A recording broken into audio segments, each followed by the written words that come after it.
अंतर विधानसभा उपचुनाव में हार के बाद निर्दलीय नेता नरेश मीणा एक बार फिर से सुर्खियों में आ गए हैं। करौली जिले के सपोटरा थाने में प्रधानमंत्री नरेंद्र मोदी और मुख्यमंत्री वजुंधरा शर्मा के खिलाफ कथित रूप से अभद्र टिप्पणी और भड़काऊ भाषण देने के आरोप में रविवार को एफआईआर दर्ज की गई थी। यह शिकायत सोशल मीडिया पर तेजी से चर्चा का विषय भी बनी हुई थी और राजनीतिक माहौल में नई हलचल पैदा कर रही है।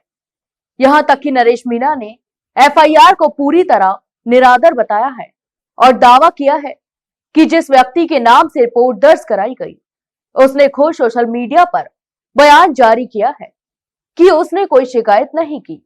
यहां तक कि नरेश मीणा ने कहा कि यह मामला पूरी तरह से फर्जी है। पुलिस पर दबाव बनाकर मेरे खिलाफ एफआईआर दर्ज करवाई गई है। जिस भी दिन पुलिस कहेगी मैं समर्पण के लिए तैयार हूं, लेकिन अन्याय के खिलाफ लड़ाई जारी रखूंगा।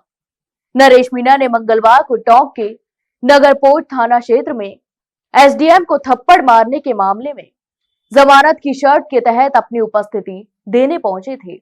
इस दौरान उन्होंने मीडिया से बात की और कई गंभीर आरोप लगाए। यहां तक कि नरेश मीणा ने चुनाव प्रक्रिया और बीजेपी पर सीधे सवाल उठाए और कहा कि बिहार विधानसभा चुनावों में जिस तरह विपक्ष ने वोट चोरी के आरोप लगाए थे, उसी तरह अंतर उपचुनाव में भी उनसे वोट छीना गया।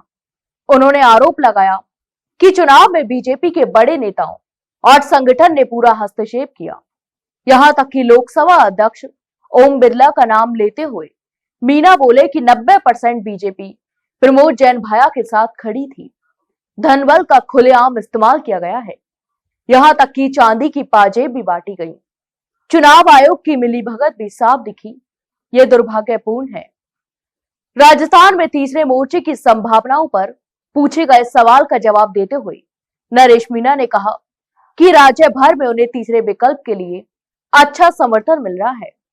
यहां तक कि उन्होंने कहा कि बीजेपी और कांग्रेस मिली हुई पार्टियां हैं, मिलकर टिकट बांटते हैं और जनता का शोषण भी करते हैं।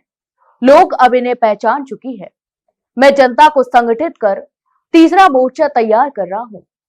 उन्होंने यह भी कहा कि तीसरे मोर्चे को आगामी चुनावों में मजबूत विकल्प के रूप में उतारने की तैयारियां भी चल रही हैं।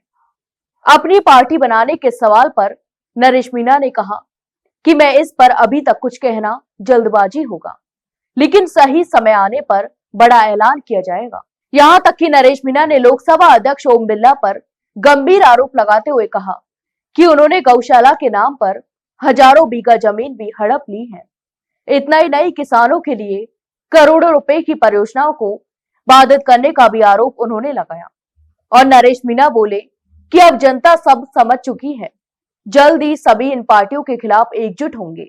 बड़े नेताओं पर लगातार हमलावर रहने वाले नरेश मीणा ने कहा कि वे जन सेवा कर रहे हैं, इसके बावजूद उन्हें हर महीने थाने में हाजिरी देनी जैसी स्थिति का सामना करना पड़ रहा है। उन्होंने इसे लोकतंत्र की विडंबना बताया और कहा कि अन्याय और अत्याचार के खिलाफ उनकी लड़ाई जारी रहेगी। तो आपकी इस पूरे मामले पर क्या राय है, हमें कमेंट बॉक्स में कमेंट करके जरूर बताएं और वहीं वीडियो को लाइक और शेयर जरूर करें और हाँ, चैनल को सब्सक्राइब करना ना भूलें। फिलहाल के लिए इतना ही। जल्द मिलते एक नई जानकारी के साथ, तब तक के लिए नमस्कार।